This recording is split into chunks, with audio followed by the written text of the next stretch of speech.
dirahmati oleh Allah Subhanahu wa taala, bulan Ramadan ini bulan yang harus kita sibukkan dengan ibadah-ibadah kepada Allah Subhanahu wa taala.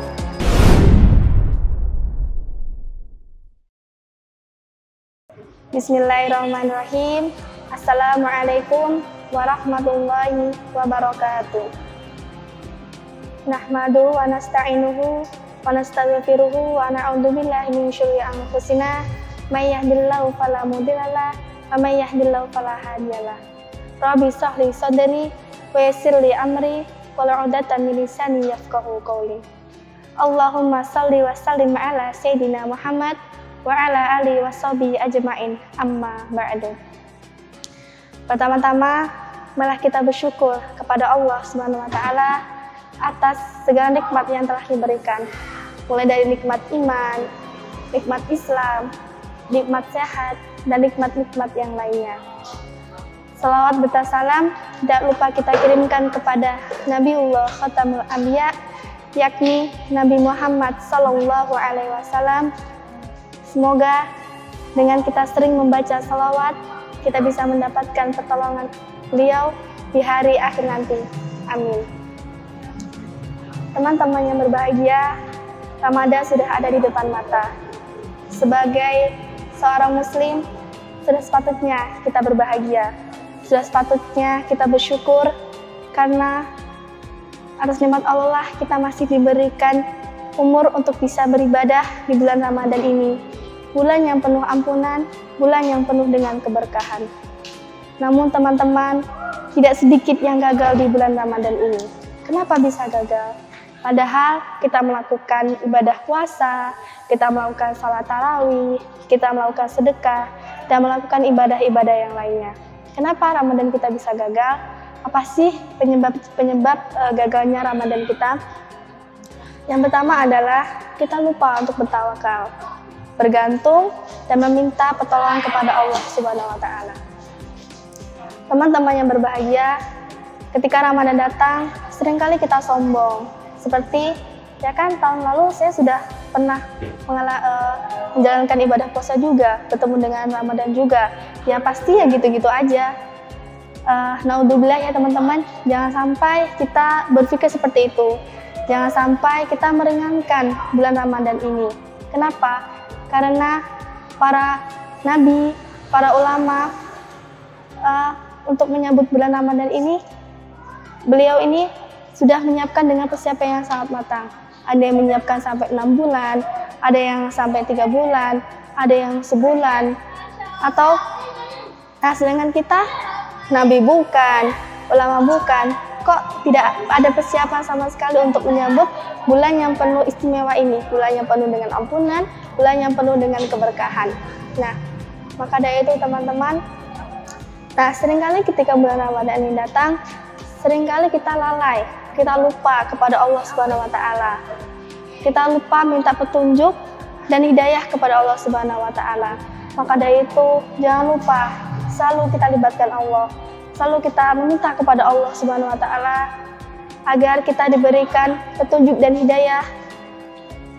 Dan jangan lupa kita meminta kepada Allah Subhanahu wa taala agar kita diberikan kekuatan iman, kekuatan dijauhkan dari sifat iri, dijauhkan dari sifat dengki, dijauhkan dari sifat sombong. Dan jangan lupa kita meminta kepada Allah Subhanahu wa taala agar kita meminta pertolongan, agar kita diberikan kemudahan untuk beribadah di bulan Ramadan ini, agar kita bisa berikhtiar dengan semaksimal mungkin di bulan Ramadan ini. Nah, yang kedua adalah ketika kita memasuki bulan Ramadan, kita membawa dosa-dosa dan kita tidak membawa ampun. Nah, teman-teman yang dirahmati oleh Allah Subhanahu wa taala, seringkali kita lupa bahwa kita adalah manusia yang tidak luput dari dosa-dosa. Kita lupa akan dosa yang telah kita lakukan. Tidak bisa dipungkiri, di bulan Ramadan ini kita tidak sadari bahwa kita sudah melakukan maksiat atau kita sudah melakukan dosa. Maka dari itu teman-teman yang saya cintai, mari kita gunakan kesempatan bulan Ramadan ini untuk kita berbenah diri. Mari kita minta ampunan kepada Allah Subhanahu wa taala. mumpung di bulan Ramadan ini segala doa dan ijabah kita akan dikabulkan oleh Allah Subhanahu wa taala.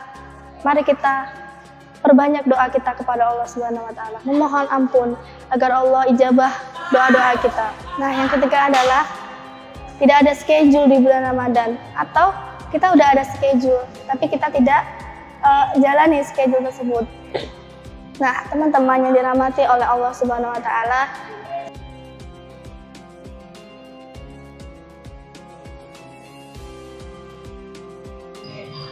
nah, maka dari itu kita harus buat schedule agar kita apa saja sih ibadah-ibadah yang bisa kita lakukan di bulan Ramadan ini. Menurut kalau versi Ustadz Hanan Ataqi, untuk traveling aja ada itinerary yang harus kita patuhi. Begitu juga dengan bulan Ramadan ini, kita harus patuhi apa schedule saja yang sudah kita buat, harus kita jalankan di bulan Ramadan ini.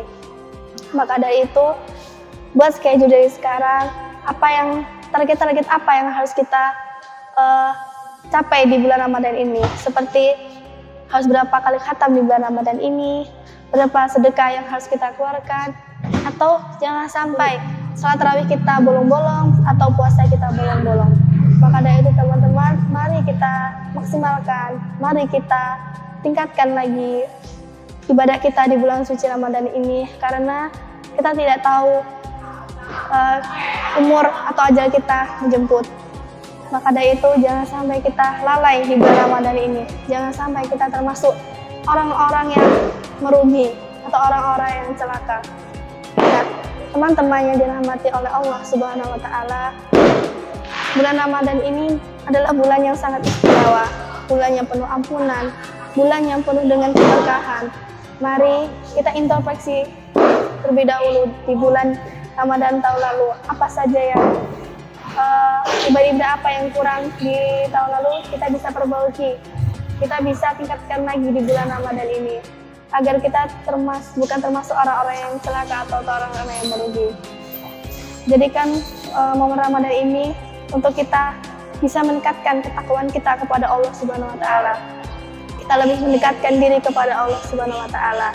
Jangan sampai hanya di bulan Ramadan ini saja kita melakukan ibadah-ibadah, tapi di bulan-bulan lainnya kita tidak. Jangan sampai, tapi kita harus selalu istiqomah. Tidak hanya di bulan Ramadan ini saja, tapi di bulan Ramadan yang lainnya kita bisa lebih semangat lagi untuk melakukan ibadah-ibadah yang lainnya. Mungkin cukup sekian yang dapat saya sampaikan. Saya mohon maaf apabila ada salah kata. Saya akhiri. Wabillahi taufiq wal hidayah.